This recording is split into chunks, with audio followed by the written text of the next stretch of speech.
Very good. I think so. All right. I'm going to go ahead and call to order this meeting of the 21st of September 2023 City of Nashua Planning Board. Can we get a roll call, please? Yes, Mr. Chair. Mayor Donchis, Mike Peterson, Scott Leclaire, Here. Adam Varley, Here. Maggie Harper here, Patricia Klee, Dan Hudson, Here. Bob Bollinger, Here. Larry Hirsch, Here. and Alderman Tebow. Here. Okay, so we have a quorum. We're going to move forward with the agenda. First up, we have approval of minutes from the September 7th, 2023 meeting. Has anybody had a chance to take a look at those and want to make a motion as to whether they're ready for us to accept as written or need amendments? Mr. Varley? I'll make a motion to approve the minutes as written. All right, so we have a motion by Mr. Varley to approve the September 7th, 2023 minutes as written. We have a second. Second by Mr. Hirsch. Any further discussion by the board? All those in favor? Aye. Opposed? Any abstentions? Just one abstention. That motion passes. Okay, going through next up, communications. Yes, Mr. Chair and fellow members of the Planning Board, the following items came in for case number A23-146 and 147. That would be the existing conditions waiver for the CUP and for the site plan, and the screening of the utilities waiver as well. And that's it. Okay, thanks. Any reports from committees or liaisons? The last historical commission meeting was canceled. However, there is another one coming up this coming Monday. Okay, thanks. All right, so moving forward, I'm going to go ahead and read the procedure of the meeting and hearings. So after each legal notice of each conditional special use permit, site plan, or subdivision is read by myself, the board will first determine if the application is complete and ready for us to take jurisdiction. If we take jurisdiction, a public hearing will begin, at which time the applicant or their representative will be given time to present an overview and description of the project.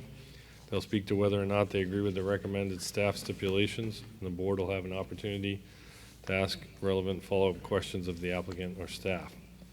I'll next ask for any testimony from the audience. Anybody wishing to speak in opposition or concern to the plan will be brought up first to speak. If you do choose so, come forward to the microphone, state your name and address for the record. This is a time to express any concerns or questions you may have regarding the plan. I'll next ask for anybody wishing to speak in favor of the plan. The board will then ask any relevant follow-up questions of the applicant.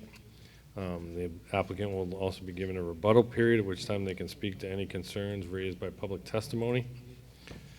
After this is completed, the public hearing will end. The board will resume a public meeting, at which time we'll deliberate and vote on the application before us. I'd ask that everybody keep their remarks to the subject at hand and not repeat what has already been said. The board wants to be fair to everyone and make the best possible decision based on the testimony presented and considering all of our applicable approval criteria established in the Nashua Revised Ordinances for conditional special use permits, site plans, and subdivision plans. Okay. So moving forward, the first couple of items on old business are still being continued to October 19th. Those are 823-0066, 0067, 0068, and 0069. So first up, and I think we can hear these together, there's a new business conditional use permit. This is case A23-0147. It's 231 Main Dunstable Road, LLC owner. It's a proposed conditional use permit to change the use of a business that leases commercial and industrial equipment and machinery. Property is located at 231 Main Dunstable Road, and I think we can hear this in conjunction with new business site plan. This is case A23-0146, and this is same owner.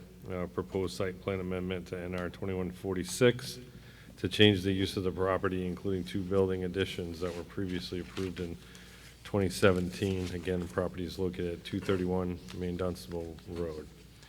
So with regard to the first conditional use permit, case A230147, anybody from the board want to make a motion as whether this is ready for us to take jurisdiction? Mrs. Harper?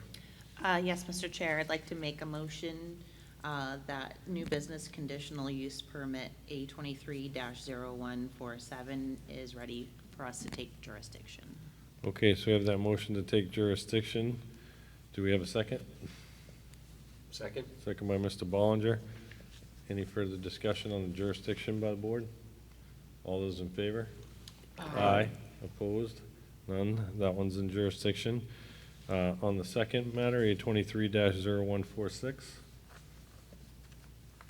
Anybody want to make a motion? Mr. Varley? Yes, Mr. Chair, I would make a motion that that application is also complete and ready for the board to accept jurisdiction. All right, so we have that motion to take jurisdiction as well for A23-0146. Do we have a second? Second by Ms. Harper. Any further discussion by the board? All those in favor? Aye. Opposed? That motion passed. Okay, we have them both in jurisdiction, and we can begin the hearing. Well, thank you. Good evening, Mr. Chair, members of the board. My name is Tom Zajac. I'm a civil engineer with Hayner Swanson, 3 Congress Street, here in Nashua. Here tonight representing the owner and applicant for both the CUP and the site plan, Jeff Lynch, 231 Main Street, Main Dunstable Road, LLC. Jeff is with us here tonight. As stated, we're here seeking 2 actions by the board. First, a conditional use permit to allow a leasing facility for commercial industrial uses in a PI Park Industrial Zone. So the second piece would be the site plan approval for a change of use and reapproval of 2 building additions and site improvements that were first permitted in 2017, extended in 2018, but never constructed. I just have a brief presentation, and then I'd be happy to answer any questions from the board. Location of the property, you can see on the plan. Site is the address of 231 Main Dunstable Road. It's located at the end of the street, next to the Effie Everett Turnpike, which is to the north and east, Main Dunstable Road to the south, or plan right. There's an RV service facility to our west. Overall, the surrounding properties are a mix of commercial, industrial, and a hotel property across the street. As I mentioned, PI Park Industrial Zone. The site's about 3 acres in size. So as background, our client purchased the property in 2010 from Roadway Trucking and Distribution Company. In 2010, the property received a CUP to allow a contractor's yard with outdoor sales and storage. In 2017, we obtained a site plan approval for the 2 building addition and site improvements. As I mentioned, the approval was extended, but these improvements were never fully constructed. As shown on the existing conditions plan, the site currently contains about a 9,100 square foot building along with outdoor parking for employees, visitors, and construction equipment.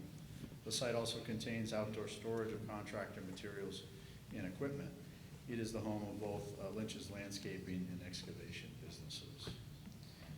In terms of the proposed development, so the site plan proposes the change of the use, as I mentioned, from a contractor's yard with outdoor storage to a leasing facility of commercial and industrial equipment. That prospective tenant is HERC, which is a national company that provides leasing equipment and materials for commercial and industrial businesses. They have over 400 centers in North America. They service a number of industries: construction, aerospace, food and beverage, warehouse, manufacturing, and property management. Some examples of their products include portable lighting, forklifts, scissor lifts, and generators. In order to re-tenant the site, we will need a change of use of the site plan approval along with the conditional use permit. Let me describe the site plan first, and then I'll address the CUP conditions.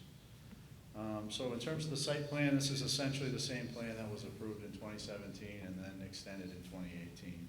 There's 2 proposed building additions, a 6,300 square foot addition located behind the main building, and then there's a 4,800 square foot accessory structure in the back corner of the lot. There's some minor drainage improvements that were proposed as part of that plan.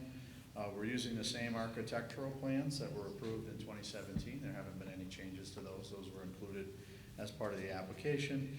We did prepare a traffic TIR that was submitted and showed that a significant increase in the AM, that did not show a significant increase in the AM or peak hours along with total daily trips. 3 waivers have been requested associated with the site plan. The first is the standard existing conditions upon adjacent properties. Second is architectural. Again, this was the same waiver that was asked for and received in 2017, along with screening of outdoor storage, which was approved in 2017. Mr. Chair, I just referenced my waiver letter for the record, and of course, I'd be happy to answer any of those individually, should the board have any questions. In terms of the conditional use permit, we did submit a letter addressing all 9 criteria points. Again, I feel those are fairly straightforward unless the board wants me to. I'd just like to incorporate those into the record and again can address each of those points should there be any questions. But our testimony tonight is that we meet all 9 of those CUP criteria. Also, as part of the CUP application, we do have 1 waiver request, which is an existing conditions similar to the site plan. So, in summary, Mr. Chair, we believe our application is complete and conforms to the site plan regulations. The conditions of approval as outlined by staff are acceptable, and we respectfully seek your approval tonight. Thank you. Okay, thanks. Questions by the board? Mr. Riley? Yeah, just Tom, on the waivers, and I apologize if you mentioned these when you go through, but there were are the waivers for the minimum parking and the landscaping, are those new, or are those part of did you request those in 2017 as well? Scott, correct me if I'm wrong. I believe the architectural waiver and the waiver of screening of outdoor storage were the same as in 2017. Mm-hmm. I think the existing conditions is new, and that I think we're applying that regulation maybe Yeah, I believe, a little differently, or seemingly asking for that waiver on most projects. So. yeah, apparently the landscaping was already taken care of, I think, when speaking to Jim, and I'm trying to think. Yeah, maybe, I'm just looking at the staff report, and it has a total of 5 waivers requested. Oh, does So I it? just want to make sure that we're all on the same page. Is that, Conditional use permit has 1 waiver request. Yeah, I apologize. I'm looking at the site plan. the site plan should only have 3 waivers. Okay. Site that plan would I'm be- seeing 3, 1 for existing conditions. Existing Yeah. conditions, yeah, Screenings Storage. of outdoor storage, and then. Architectural. Architecture, 1, 2, and 3. correct. Okay. Yeah, we have a couple have more. 5. Yeah, but we can take them off. if Yeah, they're that's fine. necessary. Yeah, we have 2 additional for minimum parking and for Somebody must, the landscaping with, where there's more than 10 spaces consecutive. somebody must have added that, I'm not familiar. Okay. All right. But you don't think we Good, need good. those anyway, then? Okay, We don't need those anyway? I mean, No. Guess it doesn't hurt to have them if you want them, but, yeah, Okay, well, we can just, yeah, sorry, we can just remove those and get. yeah, we can edit Yeah, those. sorry. I don't know, Just they're in there inadvertently. too many cooks. Any other questions by the board? Just a quick question for staff. There's, the letter from Wayne Husband is dated what day? I just Pretty left bad. that in there in case Wayne was gonna bring Do we anything have into that? it. I don't know if Dan can address that, or, You got it, No, yeah. I can't address that. I don't think this is expected to be a big traffic generator. All right, so we probably don't need So that I one don't- either. What's that? We don't need that one either, then? I don't think we need that one. no. Okay, good. Thank you. Okay, thanks. So any other questions for the applicant? Anybody in the audience wish to speak in opposition or concern? Anybody wishing to speak in favor? Okay, I don't think there's anybody on Zoom, is there? There's 1 person, but their No, hand is no raised hands, and not- okay. All right, any further questions by the board while we're in the hearing? Okay, I'm gonna go ahead and close the hearing.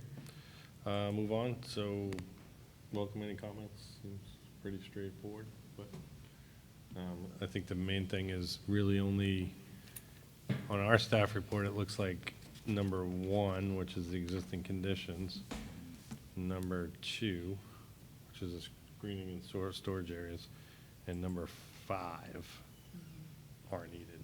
And the others, specifically numbers 2, 3, 4, and 6 probably are not necessary. If somebody wants to make a motion, you should probably address that. So, anybody, Mr. Barley? And just as to the, Yep. I would make a motion first as Yep. the conditional use permit. Yep. So that motion would be to approve new business A23-0147, conditional use permit, finding that it does meet the requirements outlined in NRO section 190-133F, and that includes one stipulation, that being a waiver request from section 190-279BB and EE, requiring existing conditions be shown, and that will read is granted, will not be contrary to the spirit and intent of the regulation. All right, so we have that motion to approve the conditional use permit, case A23-0147. This stipulation is indicated or stated by Mr. Barley. Do we have a second? Second, Mr. Chair. Second by Mr. Bollinger. Any further discussion by the board? All those in favor? Aye. Opposed? None? Okay. On the site plan? Mr. Barley? Yes, Mr. Chair, similarly, I would make a motion to approve new business A23-0146 site plan amendment. Again, finding that it does meet the requirements outlined in NRO section 190-146D. Let's see, this will have a total of 10 stipulations. And I'll go through the waivers one by one to address them, but the first stipulation being a waiver request of section 190-279BB and EE regarding existing conditions. That will read is granted, will not be contrary to the spirit and intent of the regulation. Second stipulation being a request for a waiver from section 190-182 regarding screening. That will read is granted, will not be contrary to the spirit and intent of the regulation. Stipulation number 3 will be removed. Stipulation number 4 will also be removed. Stipulation number 5, as renumbered, will be a request for a waiver of section 190-172. Read is granted, will not be contrary to the spirit and intent of the regulation. Stipulation number 6 will be removed, and then stipulations 7 through 13 shall read as written in the staff report and renumbered accordingly. Okay, so we have that motion by Mr. Barley to approve this case number A23-0146 site plan with the 10 stipulations as read by Mr. Riley. Do we have a second? Second, Mr. Chair. Second by Mr. Bollinger. Any further discussion by the board? All those in favor? Aye. Opposed? That motion passes. Okay, thank you very much. All right, so moving on. Next up on the agenda is new business site plan. This is case number A23-0144. Brothers of Sacred Heart of Bishop Girton High School owner, proposed one-year extension to previously approved plans for an athletic field complex. This property is located at 40 Groton Road. So for the board, has anybody had a chance to take a look at this application and want to make a motion as to whether it's ready for us to take jurisdiction? Mr. Chair. Mr. Bollinger?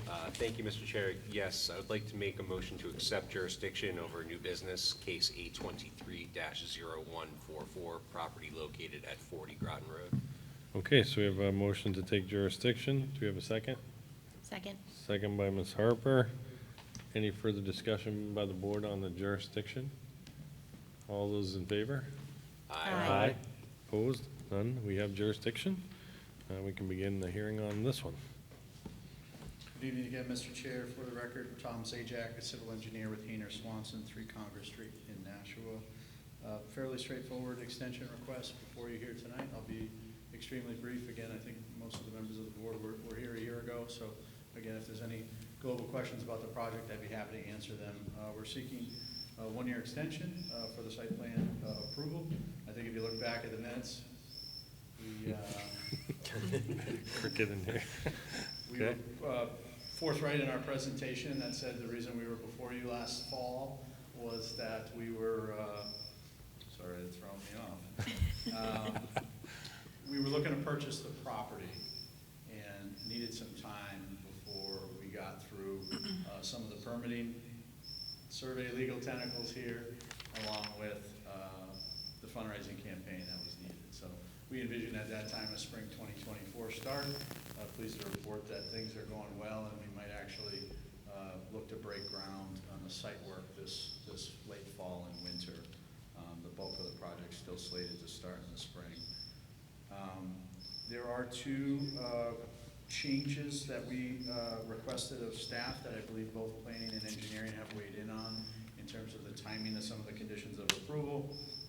If you remember, we found a triangle of land that's owned by the state along Groton Road. We are well into the process with DOT to request and purchase that property. We're probably a couple months out, but Attorney Perlman tells me that we are in good shape there.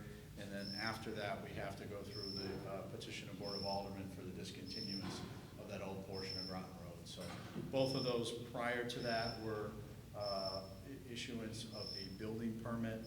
We asked that the board consider revising those stipulations to allow us prior to issuance of a certificate of occupancy. I'm sorry, prior to issuance of a building permit, rather than, so that would allow us to start the construction.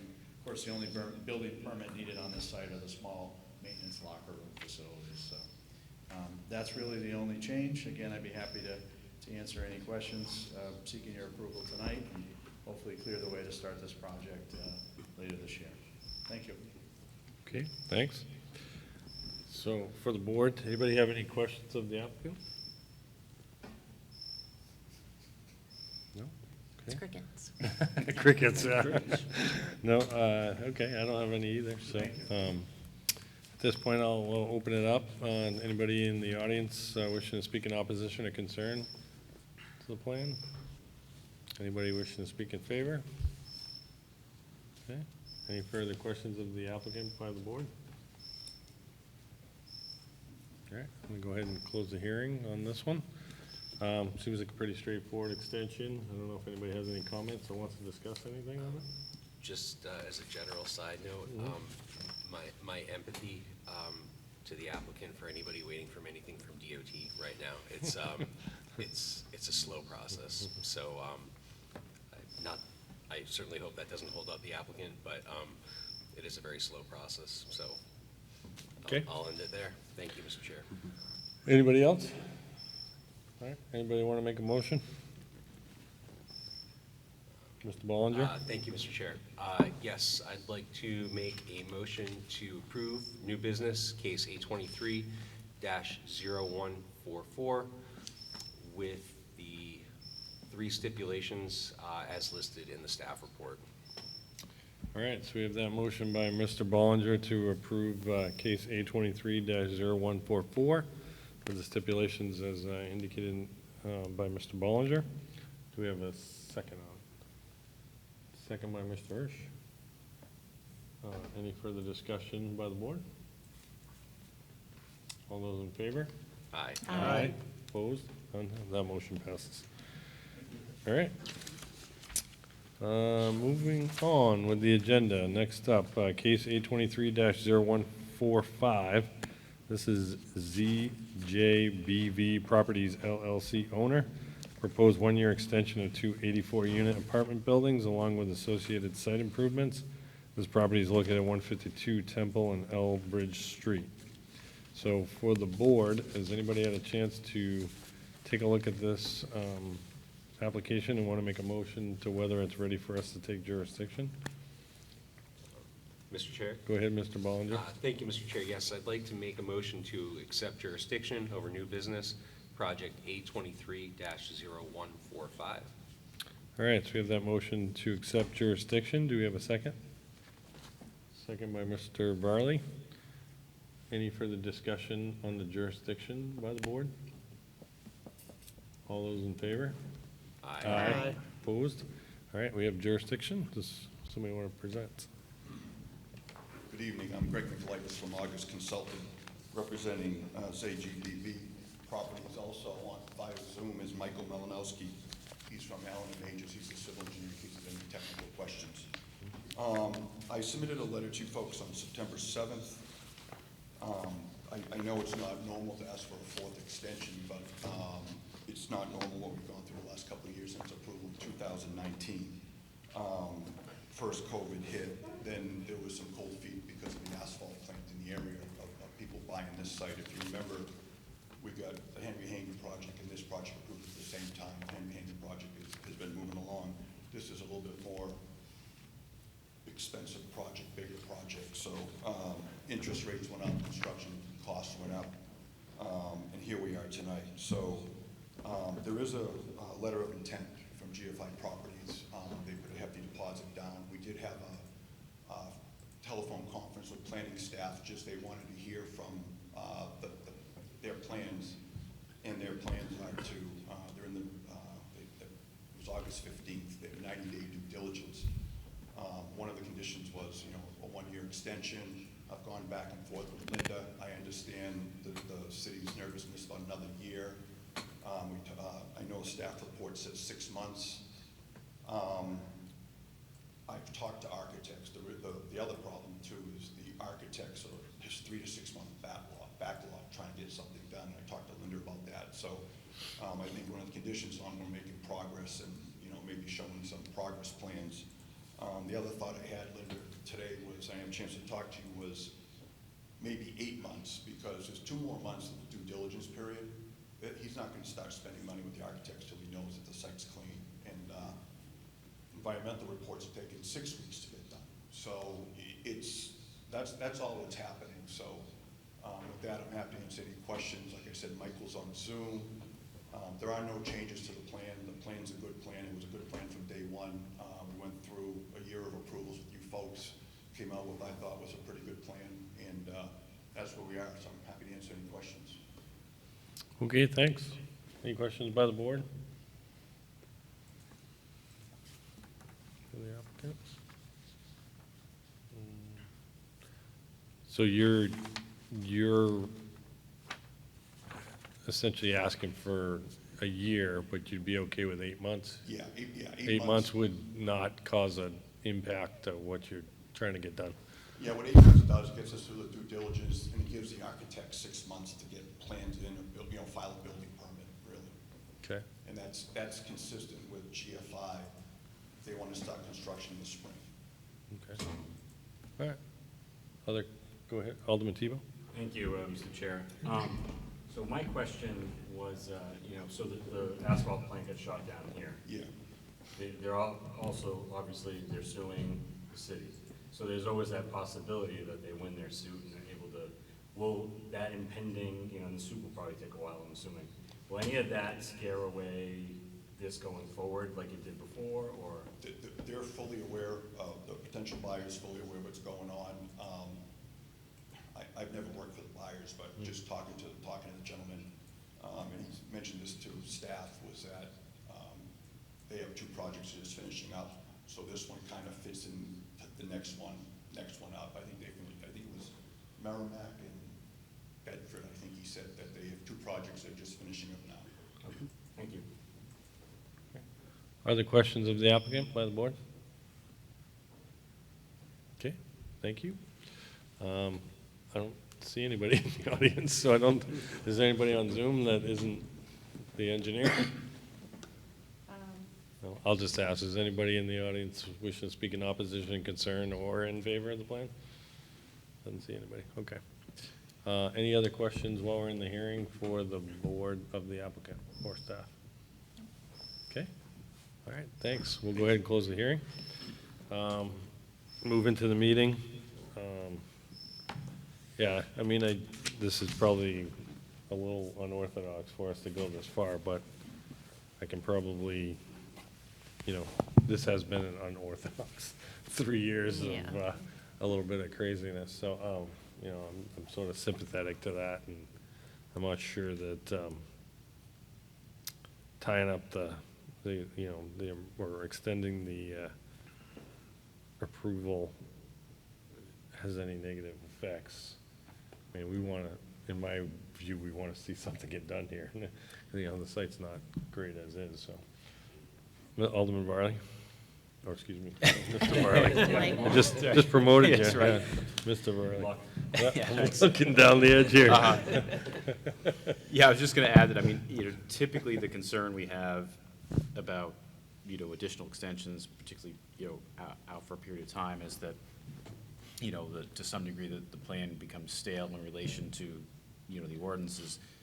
I think in some ways you could argue here that this continues to line up, with certainly the ambitions of the master plan and where I think the zoning ordinances are heading in some respects. So that concern maybe is a little bit less prominent here. And I think I agree with the staff that it's maybe good to have this be less than a year, but I understand the applicant's concern, so I'm okay with the 8 months as well. Anybody else? Alderman Tebow? Thank you, Mr. Chair. So, yeah, I mean, 3 years, 4 years, yeah, that is a little bit more, but you're right. If we don't allow this, when it ends up happening, do we have to go back to the whole thing over again? Somebody has to go through all the process, and it could take longer to get something in there. So to your point, Yeah. with them having a plan and looking like they're getting ready to go within 8 to 12 months, then I think that's probably the best for the city than leaving it undone. Okay. Ms. Harper? So are we stipulating that this would be the last time we would allow an extension, or are we gonna leave it open? It's up I'm to just you curious. folks. I mean, it doesn't, I guess they always have the opportunity to ask. Yeah, I mean, my Yeah. perspective is we always, when we always have the discretion to say no, so. Yeah. Mr. Ballinger? Thank you, Mr. Chair. I wouldn't have a problem for granting up to a year personally. I think if we try to time this with some ultra-specific degree of precision, do we want to see these folks again in 6 months or 8 months with that shorter time period? Do we grant them potentially the year and see where things fall out after that? I'm just trying to figure out if there's any downside to that. Ms. Harper? I would support that. I don't know that I have an issue with it either, to be honest. Yeah, I guess the only benefit I see to doing less than a year is that we get an update on, where things stand and get a sense of, okay, at 8 months, like, this is really moving ahead, the due diligence has been completed, the environmental reports are done, they've moved ahead with property purchase, we get a sense of that. But, I mean, I'm also fine just leaving that to staff and having them tell us, yes, this is what's happening. So I'd be fine with doing the year too. Mr. Chair, I'm sorry. Go ahead. Understanding that risk, Mr. Varley, I think if the applicant were to come back again after that 1 year mark, I think it's very logical for the staff to say, show us where you are and what you've done up to this point in support of, potentially bring to the board yet another extension. So, again, I didn't mean to quabble over specific date targets necessarily, but it has been unusual. I do understand the escalation in prices and some of the backlog with some of the professional agencies, whether it be engineering or architecture. So that said, I have no issues with the extension per se. And again, I didn't want to get bogged down too much in the details of a date certain, but obviously it's the pleasure of the board, so. Yeah, we can leave it to the maker of the motion, I guess, whatever they decide. I mean, Yeah, I guess, the only thing then that I would add is, to the extent that this would not happen already, I guess, and I know we're not in the hearing anymore, but just the message to the applicant, I would ask that if we do grant an extension of 1 year, if the applicant, proactively keep the staff, informed of the progress, at least at 6 months, if not, before then, and just so that they can communicate to us, what the status is. I'll leave it to, I'll ask staff, is there any, are we missing anything on the timing? Are there other benefits of a shorter time frame, like 8 months? Well, realistically, if you grant them a 1 year extension, they have 1 year to pull a building permit. I think that for them to try to pull a building permit within 6 months or even 8 months is gonna be impossible. Just because of the timing, getting an architect on board, they're doing their due diligence, then it would still need to be reviewed by the building department, and that will take a while. But looking at the minutes from last year's meeting, I know the board had concerns if they were to come back for another extension. So we just wanted you to be aware of the options if you felt that they needed a shorter timeframe to do this. That's definitely acceptable. But I can also keep it on my calendar that in 6 months, if I haven't heard from the applicant, to give them a call, and I can give the board an update on any progress they made Sure. at that point. Okay, thanks. All right, any other discussion in the meeting here? Somebody want to make a motion? Mr. Riley? Thank you, Mr. Chair. I would make a motion to approve new business project A23-0145, extension of site plan, and specifically, I would make that motion to approve a one-year extension to the plan approval on the basis that we have discussed this evening, with the finding that the site plan meets the NRO section 190-146D and 190-23F, with the one stipulation as indicated in the staff report. All right, so we have that motion to approve the one-year extension, as stated by Mr. Riley, with the stipulation in the staff report of all prior conditions. Do we have a second? Second by Mr. Hirsch. Any further discussion by the board? All those in favor? Aye. Opposed? That motion passes. Okay, thank you.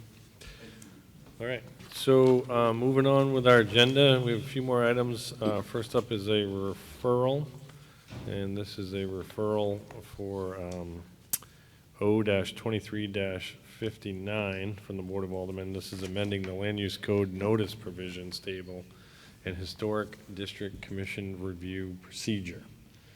We have a memo in here from staff, I believe, yep.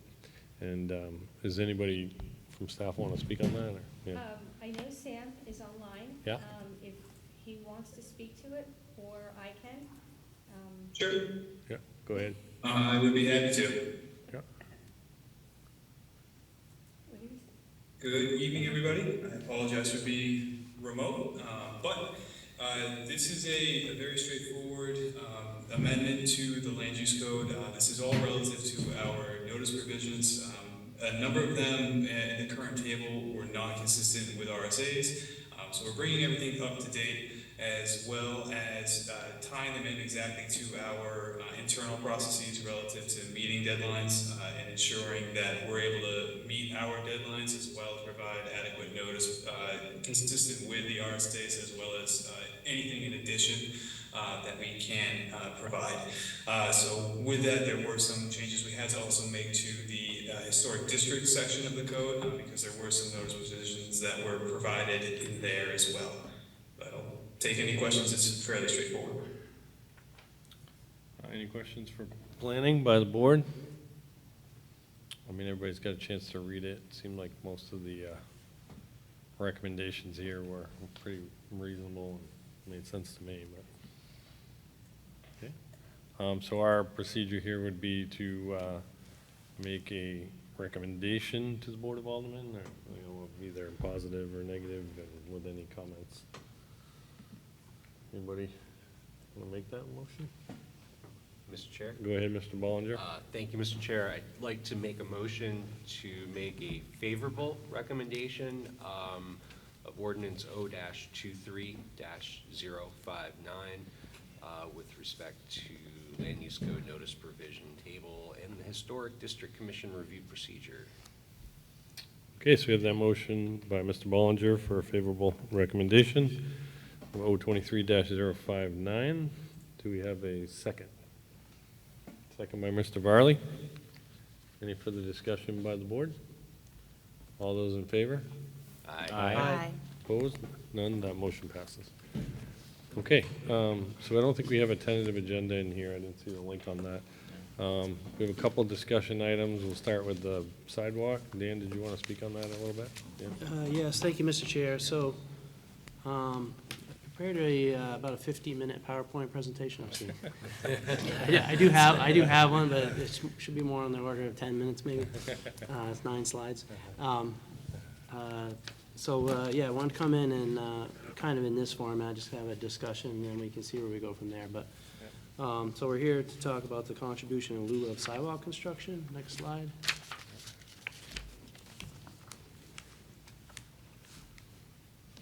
Maybe it takes a minute to show up on the. This, when the slide comes up, you'll see it's a section of the ordinances, 19212, relative to sidewalks and pedestrians' rights of way. And section D is the enabling legislation that enables a waiver. And I just present this, and I know the board's familiar, but I present this for the public's benefit primarily.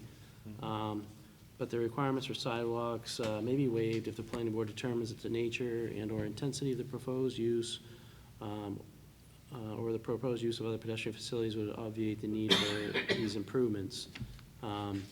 There's been other cases the public may have seen, but there's a requirement for sidewalk along the principal frontage of a development, and there's provisions to waive that under those criteria.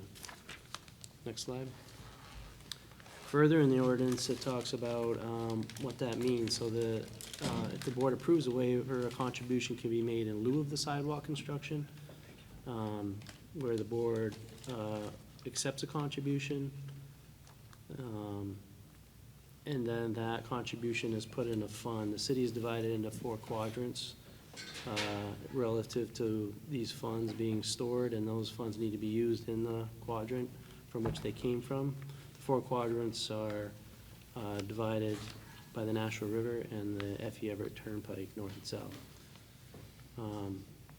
And then under 190-212E4, the planning board is authorized to establish a schedule of fees for sidewalk contributions in lieu of construction. So currently, I didn't put it in here, but currently our fee that we charge is $50 per foot of sidewalk. Next slide. I just shared a clip of our current city sidewalk specifications. This is for, these were approved by the Board of Public Works. It's kind of part of the overall street template, or street section. These were approved back in 1995.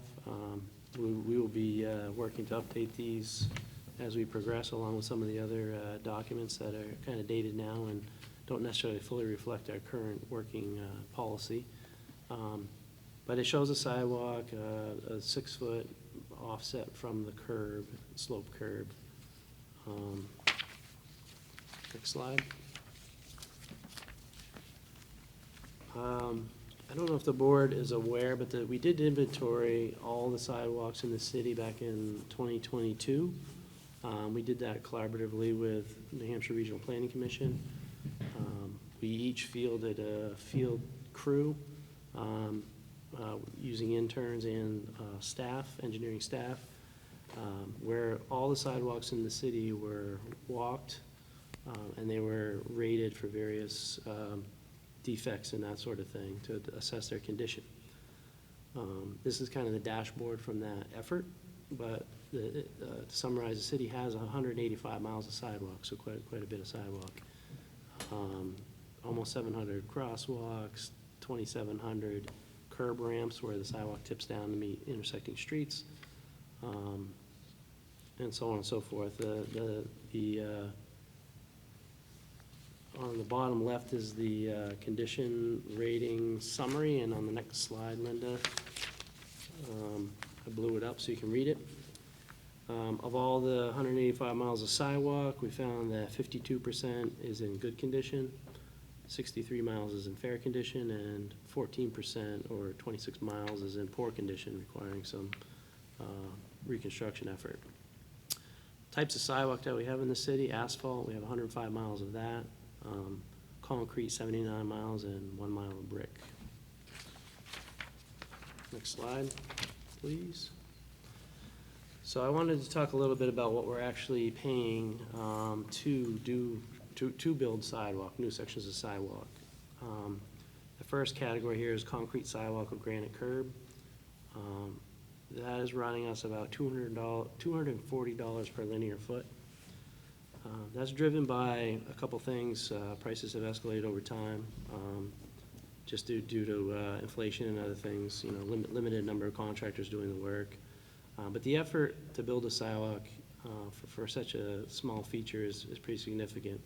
You need to saw cut the edge of the road, excavate, install a curb. We require that those curbs be set in concrete so they don't get knocked over by plows. You gotta patch back that curb patch where you cut along the road. You gotta prep the portion of the sidewalk area. Usually we require a crushed gravel base for that. If we're putting in concrete sidewalk, lately we've been requiring 6 inches thick concrete. As you drive around the city, I'm sure you've seen people aren't supposed to, but they park all over the sidewalk, and that kind of protects the city's investment from damage and cracking and that sort of thing. And then you gotta reestablish the turf, you know, the grass, the loam and seed and all that sort of thing.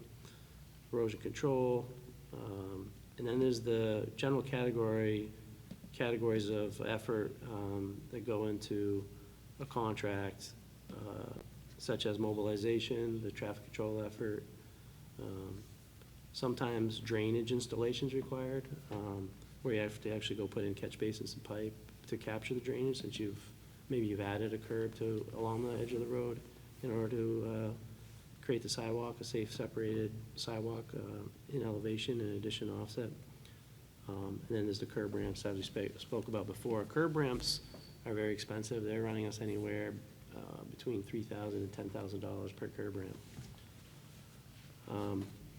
Bituminous asphalt sidewalk, although the material for the surface treatment is less expensive, all these other portions of work are the same, with the excavation, the curb, and the bedding and all that. All that is basically the same. Asphalt's a little less expensive than concrete, so the cost ends up being a little less expensive, at about $200 per linear foot. Next slide. I shared some photos. I know they may be difficult to see, but on the top left is preparation of a gravel base for a sidewalk. In the middle top is a section of sidewalk that we rebuilt along Charlotte Avenue. That was a location where I don't think there was any in that location, and so it was beginning to end construction. Top right shows that all sidewalks abut other features, so you gotta match the paths or create paths and that sort of thing to driveways, matching the driveways, all those sorts of things. Bottom left is just a concrete ramp with a landing. That's at a signalized intersection, so there's a lot of things to work around there. That can be challenging. Bottom center is another ramp, and the bottom right is a completed section of sidewalk on East Hall Street that we constructed a few years ago. So I just, the next slide is just a placeholder for questions, but I just wanted to make a presentation, kind of have the board see where we are currently in the neighborhood of cost, and maybe start a discussion on the topic. We obviously would like to see the cost increased. We have had some discussions internally. You know, should we go to the full $200, $240 per foot? That may be excessive, may be prohibitive to development, and/or applicants may choose to not request a waiver and go build sidewalk in places that are remote, not near anything else, that don't really, doesn't really benefit us. Having a whole bunch of isolated sidewalks all over the city, especially in remote locations, you know, challenging to maintain, that sort of thing. So somewhere between $50 and $240 would be great. So bring that to the board for thought and discussion. But I know this has been a topic we've talked about for a long time. And if the board does, you know, seek any additional information, I'm happy to go back and provide additional information and memos or whatever, should you prefer that format. But so with that, I'd be happy to address any questions. Alderman Tebow? Thank you, Mr. Chairman. Do you have any idea what Manchester or like Lowell, what do they charge? That's a good question. I don't have that answer. Something we can look into. I'm sure they're seeing similar costs of construction as we are, because I had discussions about that. with other communities, but I haven't looked in their land use regulations to see if they have a waiver process or what that fee would be. And only because that way we can be somewhat consistent. And- Sure. And also like, you know, if they're 200 or whatever, if we come in at 150, at least we're still the lower rate, but yet we're still getting more on what we, because you're right, we need to go up. I mean, everything else is going up, so if all this product, construction, all that stuff is going up, well, why are we staying at the same rate, right? So at some point, we have to go up, even if it's, you know, $50 more or whatever, just to try to get to the going rate. Ms. Harper? Mr. Chair, I think I would also be open to perhaps raising that amount over a couple of years so that, you know, it's not $100 or $150 all in 1 year where, you know, people probably have projects planned already, but maybe increase it by $50 over a few years. Mr. Bollinger? Mr. Chair, thank you. I don't know what the likelihood of this is, but if it were to go up, could it potentially go down in the future? I imagine petroleum cost is driving a lot of this right now, particularly asphalt. So if we did see a downswing, I haven't seen a trend in that direction. You haven't, Asphalt no. prices have leveled out and actually, yeah, definitely have stabilized, even come down a little bit, but just the bulk of the effort is, you know, showing up with a piece of equipment and doing the work. Material costs factor into that, of course, but I think the bulk of it is just the actual construction. And contractors are facing the same problems that everybody else is. They're having trouble staffing. You know, we've had projects we've bid out that we get one bid on, and we're happy for that, you know, because it's that or nothing. We actually did bid out a project for a bunch of pedestrian crossing improvements. That was the state had contributing funding in that, but we got no bids, so we're gonna have to rebid that for next year's construction. And we talked to contractors, and they just have trouble keeping staff. If they have a good crew, then they, you know, do less work, try to keep that crew, not versus scaling up, scaling down, as maybe companies had in the past. So there's all kinds of factors in the industry, but no, we're not seeing any downward trends. just a quick follow-up, Mr. Sure, Chair. go ahead. Mr. Hudson, what would the actual mechanism of this be? Would this be brought to the Board of Public Works, or is this an aldermanic consideration? I just didn't know how it played out in the Yeah, end. I defer to the chair and or staff. My understanding is we can adopt the fee. I don't know, would we adopt fees on an annual basis, or can we do that anytime?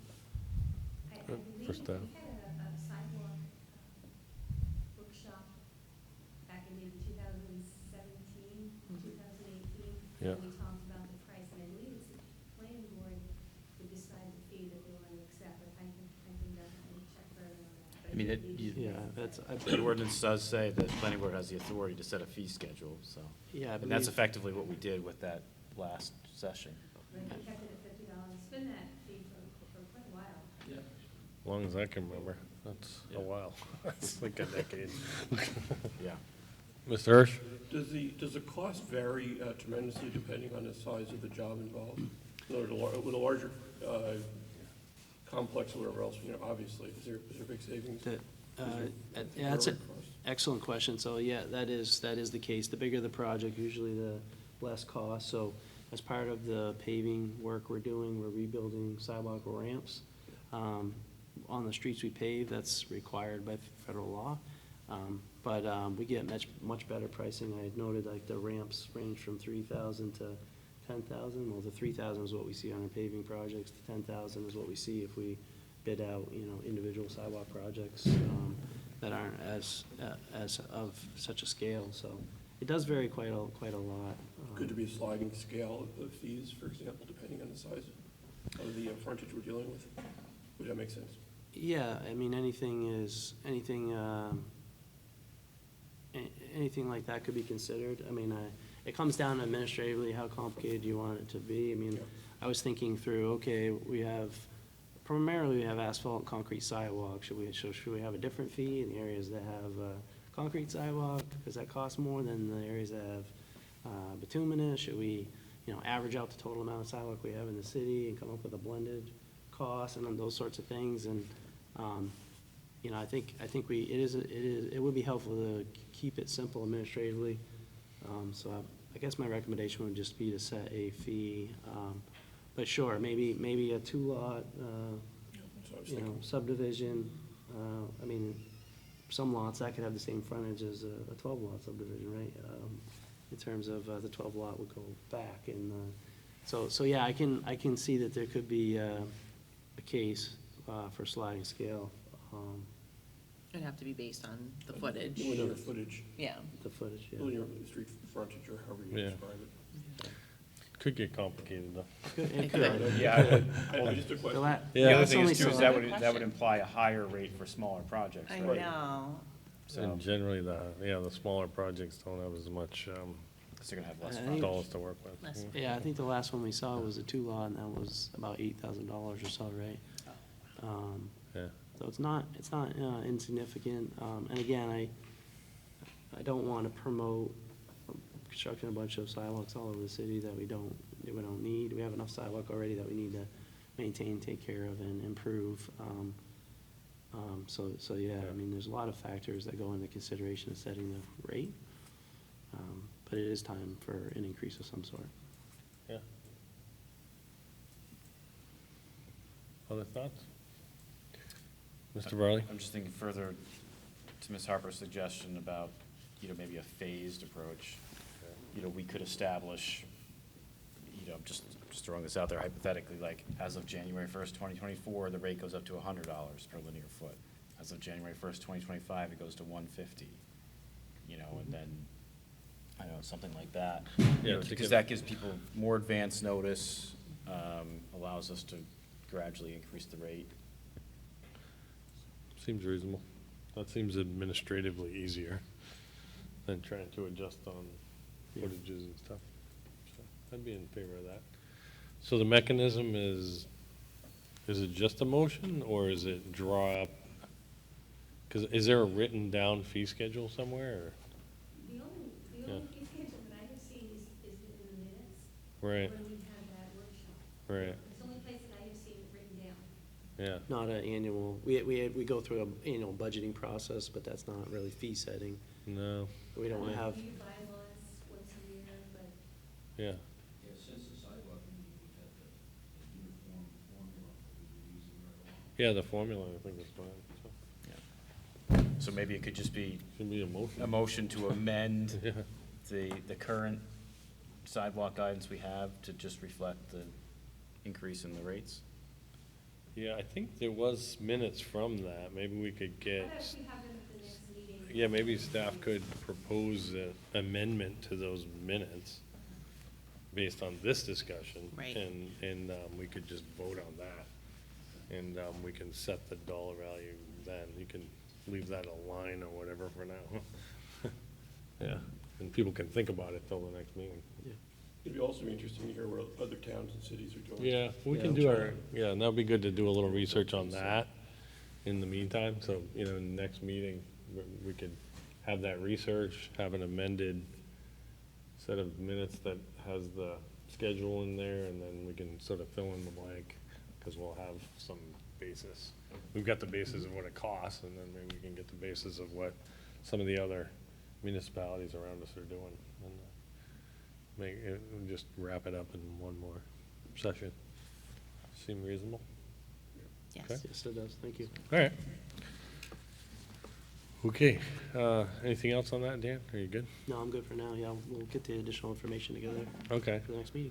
all right, good. So the bylaws discussion, I brought this up with staff. I'm in favor of sort of amending our board procedure that I read every time. In particular, the one public member allowed to respond to only those items brought forth during the applicant's rebuttal period has always been a clunky, kind of strange thing we have in our procedure. And it's, I don't believe it's done in any of the other boards that I've sat in. They just do literally a public comment session, and when it's done, it's done. This is kind of a weird one where, and it's been in here for a long time, and it's you know, we don't really use it that much, to be honest, but every once in a while it comes up and it becomes sort of an argument half the time. And I always find it hard to be like, well, who's the one? You know, I mean, we're gonna let the people out there fight about it and figure out who the one is, and it's just a weird thing, I think. Ms. Well, Harper? I mean, I Yeah. see probably where that came from, Yeah. that, you know, we didn't want to be here all night. Yeah. Till 2 AM, but I would say in recent times when we've had longer meetings, you've set a time limit Yeah. for the public comment, and then, you know, that kind of takes care of it. Yeah, I think so too, and it's kind of odd, to be honest, to have the public be the last thing we hear Yeah. versus the applicant. That's also weird to me, so. So I guess I'm just in favor of amending our bylaws to remove that from the procedure. It's literally one line in here that says one public member will be allowed to respond to only those items brought forth during the applicant's rebuttal period, just removing that line. So, I'm interested in feedback from the board on whether anybody really thinks it needs to be there and why, and Mr. Barley? I mean, I concur with your view. I actually think the procedure is better if we remove it. I think it creates the potential for conflict and, you know, for there to be a sense of, well, again, why is it this one person gets to speak on behalf of the public, particularly if there's not, you know, a consensus view on the nature of the concerns. I think it makes much more sense to just have, as you said, those speaking in, you know, basically the public comment period, rebuttal from the applicant, and that's it. So, and I was taking a quick look at the statute for the planning board. I don't, there's nothing in my view that obligates us in any way to have this sort of provision. Like you said, there's plenty of other boards that don't do this. So I would definitely be in favor of removing it. Any other? Mr. Hudson? Yeah, I take no objection to that. I was just wondering if we're gonna amend these bylaws, are there other things that we should be considering as well?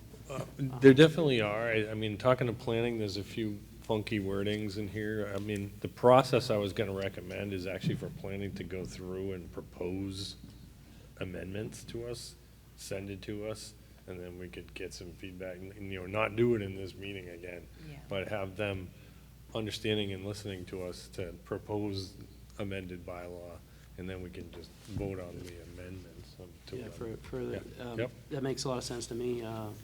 The things I didn't see in here, and I don't know if this is the appropriate place, but, you know, time limits of a public hearing period. I know we've set those in the past, but I don't know if we should be regular about that, or if it should vary meeting to meeting. 1 minute time limit per minute. I I mean, guess I outta here. think there's a lot of boards. Maybe at 11:15 instead of Yeah, 11:30. there's a lot of boards that let the chair decide what that Yeah. timeframe's gonna be. I think that's Oh, pretty reasonable, you know, but, I have no issue with how it's been run in the past, so I Yeah. was just pointing for consideration. The other thing would be a late hour cutoff, you know, I know we've kind of established an informal policy that we're not taking anything new up after, I think, 10:30, right? right. So I don't know if that's something that, again, should be at our jurisdiction, if that should be in Yeah, I think it'd be great to see, have planning put some amendments in there that could frame those things for us. Sure. And then, you know, send them out to us ahead of time so we can look at them and then come to another meeting and we can even vote on each amendment individually if we want, you know, however we want to do it. We don't have to take One the of the things yeah. that the zoning board does, Yeah. is they have a timer, Yeah. and they limit people to how long they can speak, and then they cut them off Yeah. after that. I mean, particularly when we have a lot of people speaking, I mean, that's something that we could, I guess, for them. Utilize, I suppose. Early time's up. Yeah. Yeah. Yeah. But that's something that we could also, if you're interested in that, they have so much time. Yeah. I mean, I haven't found the individual person time thing to be too bad as long as you set a total time, but it's kind of up to you folks. Alderman Tebow? Yeah. So, like, most of the aldermanic boards, committees are, you know, they get 2 times to speak if they want to, 3 minutes for anything on the agenda, and then 3 minutes at the end for anything they want to talk about. Now, obviously, you wouldn't have that part here. Yeah. And then I've seen at the Board of Education, they do 15 minutes for the whole time period that people can speak. Now, they overrun all the time, and they have to vote to extend. Right. You know, do we want to extend another 15 minutes or not? They vote on it. You know, when they get the big controversial issue, you know, like we do, they have a packed room and they have to try to make adjustments to try to hear everybody, because Yeah. you want to make sure everybody that can speak.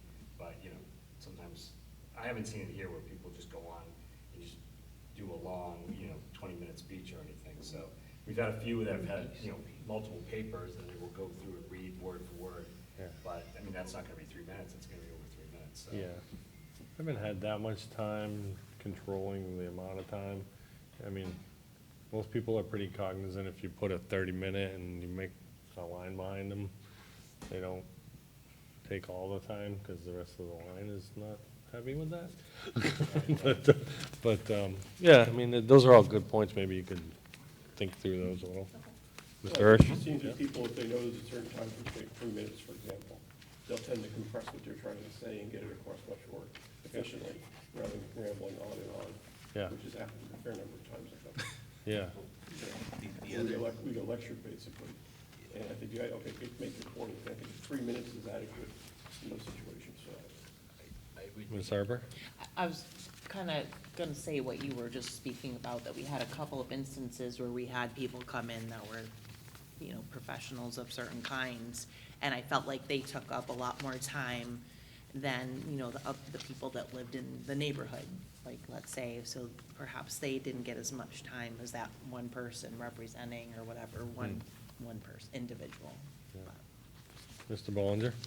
it's hard, it's a tough line to draw, because I would hate to be overly prescriptive and think that people got the impression that we weren't allowing them to speak, but I think the one out that a lot of people don't utilize is it's perfectly okay to get up there, state your name and say, I'm against this project or for this project for all the reasons previously cited. I think a lot of people maybe feel like they're not getting their money's worth unless they repeat what's already been said, and usually by Despite our admonition Yes. not to do that. Yes. Yeah. And I understand the passion, and the point certainly is not lost, but regulating that could be more difficult. I think informally, you've done a very good job with that, and there's gonna be, probably the minority of the projects are gonna be like that, where you're getting Yeah. the large turnout, so, Yeah. I don't know. Yeah, okay. Ms. Harper? I can't remember what board it was, but I had seen this done where they rang a bell, and I don't know if I really liked that, to be quite honest, like every couple of minutes, so, you know, the bell would go off. And I do think that you have been handling it very well. Well, and I think sometimes we have and we do always have the option of asking questions of the people that are talking, and then we extend it. So I'm kind of in favor of not putting time limits, other than maybe some verbiage that, you know, at the discretion of the chair, you know, public comment period, time frames, and individual speaker limits may be applied. Just put something like that gives the chair the flexibility to add those if we want to. Right. Maybe that's just all we really need. And that way we don't, it doesn't have to be edited every time we think we need another minute kind of thing. Because some of them, you know, we do want to hear, you know, Yeah, some. correct me if I'm wrong, I think recently we had someone that exceeded their time limit, and you had to kind of do something professional and have them kind of back off a bit. Yeah. So I think that maybe prompted some thoughts, yeah. Yeah, but I think something along that line of just Sure. in the bylaws that say we may apply that if, at the discretion of the chair or whatever. Yeah, I'd echo that. Generally, I like to err on the side of receiving the public testimony, despite the Yeah. fact how much time we have to put in. Yeah. But I think, especially when it's emotional, it is time well spent. Hear everybody out to the extent you can, and still get through the businesses you need to get through, so. Yeah.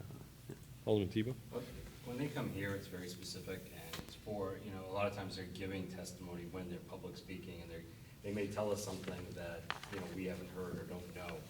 It's Board of Aldermen, a lot of times they're coming to just yell at about anything, about their own personal thing that has nothing to do with what we're talking about. But here, they're coming to give, like you said, testimony where you may ask them questions. Yeah. So I think that has to be the leeway for the time, so. All right. So, yeah, I think the next step then maybe is propose some draft amendments and send them out to us before the meeting, and we'll take a look at them, and we can talk about them on another. We're working on the draft too for the next year's meeting dates already. Yeah, We'll be able to send that out. Yep. We actually don't have any cases ready for the next meeting on October 5th, right, so we don't have to have a meeting till October 19th. yep, okay. Yeah. We have a couple weeks to put that together, a Yeah. couple meetings. Yeah. All right, so, other discussion items, I brought this up with Sam and with Adam today. I just want to let the board know that I'm not intending to continue chair after January of this year. I'm likely going to retire from full-time membership and really become an alternate. It's been like 10 or 11 years now, and I really like it, but I got other things in life that I kind of want to keep doing, and I think it's good for the board to maybe start evolving. You know, I think there's only been a few chairs, including me and yourself and Ken, for the last 20-something years. Yeah. So that's probably getting a little stale. No pun intended, no offense. But, you know, we haven't had that many and that many, you know, it's been decades and we've only had a few, so. So I think, I wanted to give a notice of at least, you know, a handful of months to try to get people to start thinking about whether you want to do it. I know that the mayor's working on other appointments for the board, and certainly people can talk about it, so. And just to be, Yep. just to be clear, I really don't want to be chair again. That would be kind of doing the same thing again. This Yeah. meeting's getting worse and worse. Yeah.